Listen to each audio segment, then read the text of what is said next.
Welcome to TCDI Talks. I'm Michael Gerbeau, your host, and TCDI Talks is where we spotlight people and ideas driving innovation in legal services and technology.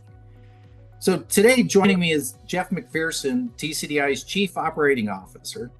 Geoff is not only a seasoned operations leader, but also a Lean Six Sigma Master Black Belt. And he's the architect behind TCDI's Defensible Process Management Program.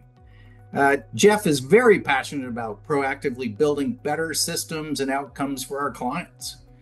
So, Geoff, you wrote a blog and white paper that explore how Lean Six Sigma is transforming the way legal departments operate, helping them stay efficient, agile, future ready, if you will. And we're thrilled to dive into that topic today. So welcome, Geoff. Thank you, Mike. So before we get too far into the topic today, would you mind, Geoff, sharing what Lean Six Sigma is for those who aren't familiar with it? Sure. Lean Six Sigma is a methodology that combines two powerful approaches. The first is Lean. Lean has deep origins within Toyota manufacturing, and that focuses in on eliminating waste and improving process quality. The second one is Six Sigma, developed by Motorola back in the 80s. Targets eliminating or reducing variation in defects. And so by combining these two approaches, you create a continuous process improvement methodology that drives both process velocity and quality.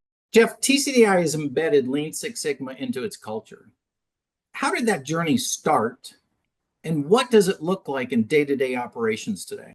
Yeah, Michael, the journey started 13 years ago when the owners of the company were experiencing growing pains. They knew they needed a more process-centric culture. They brought me in to head the effort through Lean Six Sigma training, implementation, and mentoring. Buy-in from the top is key for cultural immersion. Without that buy-in, Lean Six Sigma becomes something you do from time to time versus who you are as a company. What does it look like in day-to-day operations? A company of empowered team members to make their work lives better. We have 77 Lean Six Sigma trained team members. There's 11 more finishing their yellow belt right now. That's over 70% of the company trained at some level in Lean Six Sigma. We have 10 black belts on staff, and that is rare for a company our size.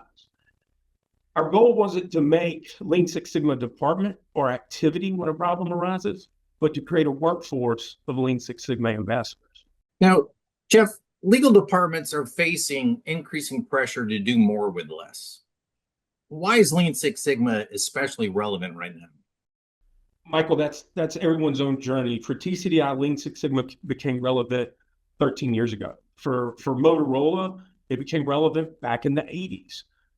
So I guess it will be relevant to legal departments when they're ready to make substantial change for the better. I say no better time than the present. In the article, Geoff, you stress that Lean Six Sigma is a mindset, not just a set of tools. Can you explain what you mean by that and how it applies to legal departments today? Sure. Michael, I've worked at a lot of companies where employees had the get your 8 and hit the gate mentality. And then I've also worked at a lot of companies where management, works the employees 11, 12, 13 hours a day until they burn out, quit. When we think in terms of mindset, we think in terms of investment in people. We educate and empower everyone to show up and look for ways to make us better. You can teach the tools, but it's a waste of time if you don't use them. As far as how it relates to legal departments or any other department for that matter, empower your people to drive change through continuous process improvement, be it Lean Six Sigma or other similar methodology. So let's talk about legal teams. What are some common forms of legal waste, if you will, that Lean Six Sigma helps identify and eliminate? Michael, legal waste is anything that consumes resources but doesn't add value to the client. Errors in rework, underutilized talent, anything controllable that stalls the process. Lean Six Sigma helps teams pinpoint these inefficiencies, streamline workflows to reduce cost, and improve the turnaround time. All right, you talk about standardizing and automating processes, Geoff.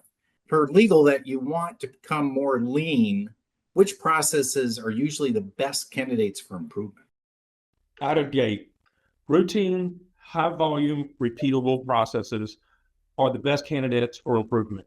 Client onboarding, managing contracts, generating litigation-related documents. They're all great candidates for automation and streamlining to reduce variation and increase speed.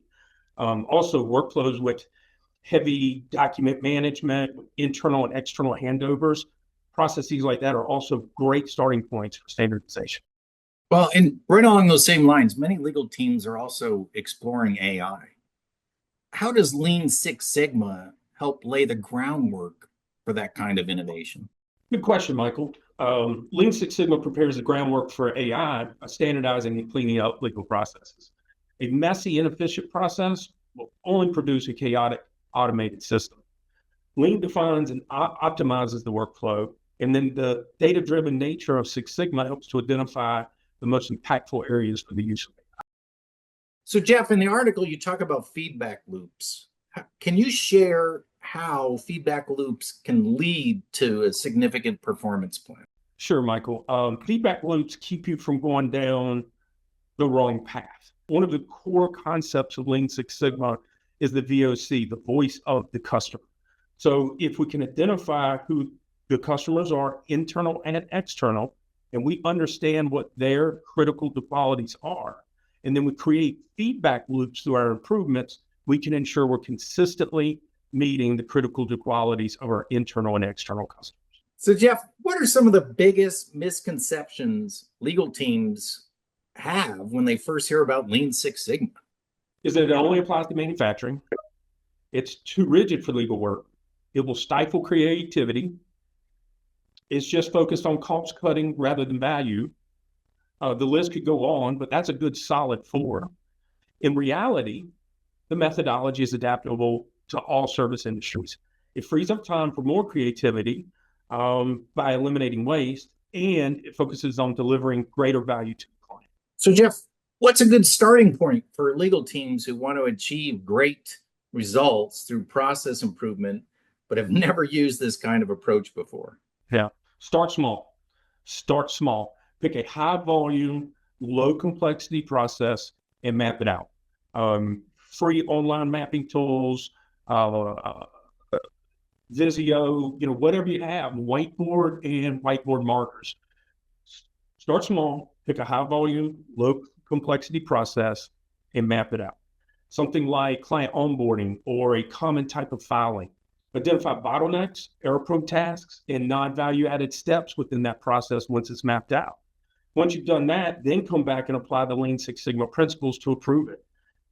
Starting here creates a small success that will build momentum for broader transformation. So how do you see Lean Six Sigma evolving in legal departments over the next, say, 3 to 5 years? Mike, I see it becoming more embedded in legal operations, not just as a tool for efficiency, but as a strategic enabler for emerging technologies like AI and predictive analytics. As I mentioned, a messy, inefficient process will only produce a chaotic, automated system. Geoff, what excites you the most about the future intersection of lean thinking, legal technology, and innovation? Being part of it, Michael. We're emerging technologies are forcing us to question the status quo. And how we've been approaching and doing work for the past few decades. We're truly in an exciting and transformation time, and what excites me most is being part of it. Well, Geoff, thanks for joining us today, and thank all of you for joining us on TCDI Talks. If you'd like to learn more about how lean thinking can transform your legal department, check out Geoff's article. We'll have a link below this. And thanks for your time. Thank you, Michael.